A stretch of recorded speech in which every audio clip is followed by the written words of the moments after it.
വലത്തുകൈ കരുണയോട് നിങ്കിലേക്ക് നീട്ടപ്പെടുകയും നിന്റെ വിവാഹ നിശ്ചയത്തിനുള്ള മോതിരത്തോടുകൂടി അവിടുത്തെ കൃപയും അനുഗ്രഹവും നിനക്ക് ലഭിക്കുകയും ചെയ്യട്ടെ. കൃപ നിറഞ്ഞതും അനുഗ്രഹപ്രദവുമായി വലങ്കൈ ആയുഷ്കാലം മുഴുവനും നിന്നോടുകൂടെ ഉണ്ടായിരുന്നു നിന്നെ കാത്തുകൊള്ളുകയും ചെയ്യുമാറാകട്ടെ.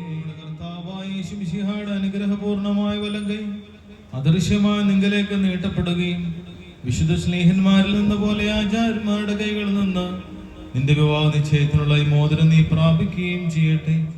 ആത്മശരീരോ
വിജയ